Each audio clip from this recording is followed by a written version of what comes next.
মূল্যস্ফীতি কমাতে গিয়ে যদি আপনি ইকোনমি বন্ধ করে দেন, তাহলে ওই যে মানে মাথা ব্যথা আমি মাথা কেটে ফেলে দিলাম, তোমাদের ব্যবসা করার দরকার নেই, তাহলে মূল্যস্ফীতি কমে যাবে।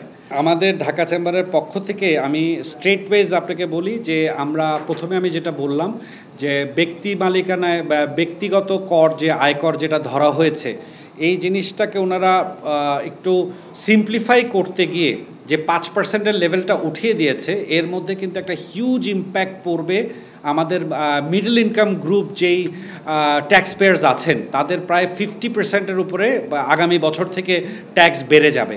দিস উইল বি আওয়ার এটার সাথে সাথে আপনি জানেন যে আমাদের যেসব ব্যক্তি মালিকানাধীন ব্যবসাগুলো আছে, এটা টার্নওভার কর মানে হলো আপনি ব্যবসায় প্রফিট করেন আর না করেন, সেটা 0.25% ছিল, ওখান থেকে একবারে লাফিয়ে এটাকে 1% করা হয়েছে।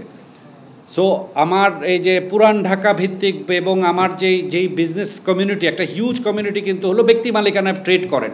এখানে আপনি যদি কেউ 100 কোটি টাকা ব্যবসা করে, আপনি ব্যবসা লাভ করেন আর লস করেন, 25 লক্ষ টাকা আপনাকে আগে কিন্তু কর দিতে হতো, সেটা 1 লাফে এখন 1 কোটি টাকা হয়ে গেছে। So it will have a very bad impact. আমরা কিন্তু মূল্যস্ফীতির কারণে এখন ভাই আপনি মূল্যস্ফীতি কমাবেন, যেটা আমাদের সবাই কিন্তু আমরা এক্সপেক্ট করছি, মূল্যস্ফীতি কমাতে গিয়ে যদি আপনি ইকোনমি বন্ধ করে দেন, তাহলে ওই যে মানে মাথা ব্যথা আমি মাথা কেটে ফেলে দিলাম, তোমাদের ব্যবসা করার দরকার নেই, তাহলে মূল্যস্ফীতি কমে যাবে। তো এটা তো ঠিক হচ্ছে না, ঠিক না? তো এবং কিছু কিছু পর্যায়ে যেই আমরা কিন্তু এক্সপেক্ট করেছিলাম আমাদের লোকাল ইনভেস্টার্স, লোকাল যারা আমাদের উদ্যোক্তা এবং বিজনেস আছে, এটাকে সিকিওর করার জন্য আমরা সামনের দিকে এলডিসিতেও যাচ্ছি, আমাদের অনেক প্রেফারেন্সিয়াল কোটা এবং ট্যাক্স ফ্রি নেট আমাদের উঠে যাবে।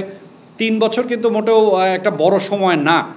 So we third point will be that আপনাকে লোকালাইজেশনে মানে লোকাল ইন্ডাস্ট্রিকে সাপোর্ট করার জন্য কিন্তু বেশ নেগেটিভ কিছু জিনিস ট্যাক্স ইলেকট্রনিক্সের উপরে কমিয়ে দেওয়া বাড়িয়ে দেওয়া হয়েছে, আপনার ইয়ার উপরে তুলার উপরে কিন্তু মানে ট্যাক্স বা মানে স্ট্রেট ট্যাক্সটা বাড়ানো হয়েছে। এগুলো কিন্তু আমরা সরকারকে পুনর্বিবেচনা করার জন্য বলবো।